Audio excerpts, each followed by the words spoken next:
योग क्रांति परिवार के YouTube चैनल पर आप सभी का स्वागत है। हमेशा की तरह एक बार पुनः मैं आप सभी के सामने लेकर आया हूँ योग का एक नया वीडियो।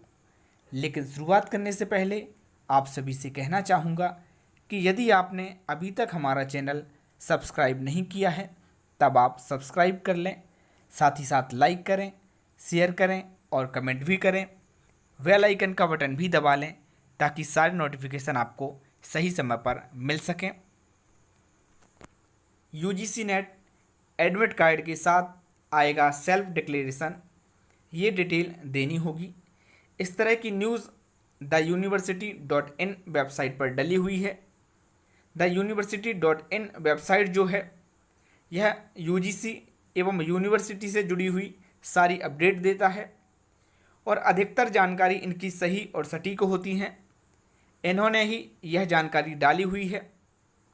यह जानकारी सही है या नहीं है इसके बारे में मैं श्योर नहीं हूँ, परंतु ध्यान रखना है बहुत सारी जानकारी इनकी सही और सटीक होती हैं, इसलिए संभवतः यह जानकारी भी एकदम सही और सटीक होगी। मैं इनको फॉलो भी करता हूँ। यूजीसी नेट का एडमिट कार्ड कोविड-19 के कारण 5 से 6 पेज का होगा। पहली बात इन्होंने बताई है कि यूजीसी नेट का जो एडमिट कार्ड रहेगा वह 5 से 6 पेज का होने वाला है। सेल्फ डिक्लेरेशन फॉर्म में कोविड से जुड़ी अपनी जानकारियां देनी होंगी। यूजीसी नेट के एडमिट कार्ड तैयार करने से पहले नेशनल टेस्टिंग एजेंसी ने एग्ज़ाम सिटी बदलने का एक और मौका दिया है, जो कि मैं पहले आपको बता चुका हूं। कल के वीडियो में मैंने आपको बताया था कि अब आप अपना एग्ज़ाम सेंटर बदल सकते हैं। इसके बाद 5 सितंबर तक एडमिट कार्ड जारी होने की उम्मीद है। यह भी आप सभी पहले से ही जानते हैं क्योंकि 16 तारीख से यूजीसी नेट के एग्ज़ाम हैं और उससे पहले आपके एडमिट कार्ड आने हैं। उस नोटिफिकेशन में साफ दिया गया था कि 15 दिन पहले आपको मिल जाएंगे आपके एडमिट कार्ड, तो करीब 5 सितंबर के आसपास ही आपके एडमिट कार्ड जारी होंगे। कोविड-19 के कारण यूजीसी नेट का एडमिट कार्ड इस बार 5 से 6 पेज का होगा, जिसमें एक पेज सेल्फ डिक्लेरेशन फॉर्म के तौर पर भरने के लिए दिया जाएगा। एग्ज़ाम सेंटर पर कैंडिडेट की सुरक्षा और संक्रमण से बचाव के तहत एनटीए ने कोविड-19 की एडवाइजरी के तहत नई गाइडलाइन लागू कर दी है। एडमिट कार्ड डाउनलोड करते वक्त आपको सभी पेज डाउनलोड करने होंगे। इसमें exam, admit card, self declaration form और कोविड-19 की गाइडलाइन होगी। एग्ज़ाम से पहले और बाद में आपको किन गाइडलाइन को फॉलो करना है इसमें उसकी पूरी डिटेल दी गई होगी।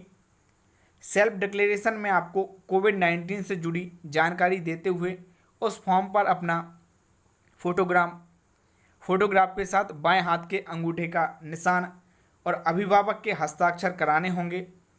ये फॉर्म अपने घर से तैयार कर ले जाना होगा। इस फॉर्म पर एक कॉलम कैंडिडेट के सिग्नेचर का भी होगा, जिस पर एग्ज़ाम सेंटर पर निरीक्षक के सामने साइन होंगे। जो कॉलम होगा उसको आप एग्जामिनर के सामने जो है साइन करेंगे। सेल्फ डिक्लेरेशन में शामिल जानकारी आपको बताना है कि क्या पिछले 14 दिनों में कफ, सांस लेने में दिक्कत, गले में परेशानी, नाक बहना या शरीर में दर्द जैसे कोई शिकायत है या नहीं। एक जो सेल्फ डिक्लेरेशन फॉर्म आपको मिलेगा उसमें आपको बताना है कि 14 दिनों के अंतर्गत आपको कफ, सांस लेने में दिक्कत, गले में परेशानी, नाक बहना और शरीर में दर्द जैसी चीज़ें रही हैं या नहीं रहीं। क्या आप किसी कंफर्म कोविड-19 मरीज के नज़दीक संपर्क में तो नहीं आए।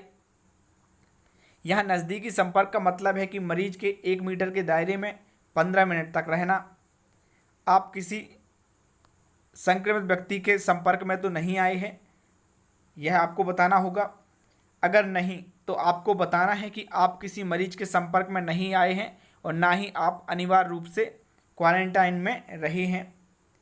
एग्ज़ाम सेंटर पर आने से पहले 14 दिन में आपने किन किन शहरों में आना जाना किया, यहाँ 4 शहर पूछे गए हैं। आप गए हैं तो नाम लिखना होगा, ऑड इवन होगा, सिटिंग अरेंजमेंट, असिस्टेंट प्रोफेसर और जूनियर रिसर्च फेलोशिप के लिए 16 से 18 सितंबर और 21 से 25 सितंबर के बीच होने वाली यूजीसी नेट परीक्षा में स्टैंडर्ड ऑपरेटिंग प्रोसीजर एसओपी की गाइडलाइन का अनुपालन किया जाएगा।